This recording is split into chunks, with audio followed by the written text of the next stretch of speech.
साहित्याच्या खाणीमधून दोन उपजली रत्ने, एक शोधतो आकाशाला, दुसरा मातीमधून सत्व. वा, ही चारोळी तुझी? अर्थातच.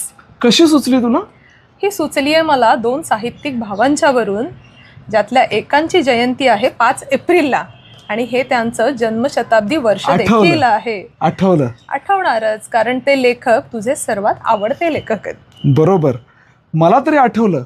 पण आपण ह्या दोन भावंडांबद्दल ऐकलंय का? नमस्कार. नमस्कार, मी सचिन बोर्डे आणि मी पूनम पाटील.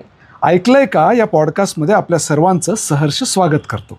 पूनम, विचार कर, एकाच घरात एकाच गावात वाढलेले हे दोन सख्खे भावंड म्हणजे थोर साहित्यिक. एक भाऊ साक्षात आभाळाशी नातं सांगतो तर दुसरा मातीशी नातं घट्ट करतो. बरोबर. एकाला आधुनिक वाल्मिकी म्हणलं जातं तर दुसरा मराठी साहित्यामध्ये माणदेशी मातीचा गंध घेऊन येतो.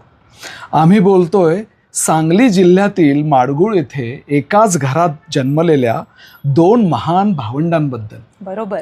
आणि ते भावंड आहेत आपले लाडके ग दी माडगुळकर आणि त्यांचे धाकटे बंधू व्यंकटेश माडगुळकर.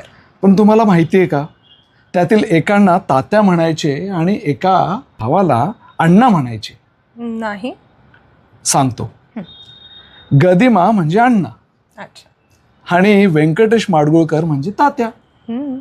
तसंच गदिमा म्हणजे गीतरामायण आणि व्यंकटेश माडगुळकर म्हणजे माणदेशी माणसं आणि तात्यांच्या प्राणीकथा हे समीकरणच.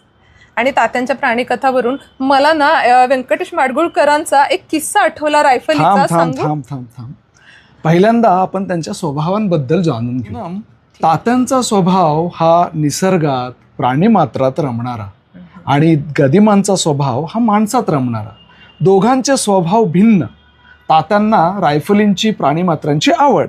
त्याच्यावरून मला एक किस्सा आठवला जो श्रीधर माडगुळकर यांनी एका लेखामध्ये लिहिला होता.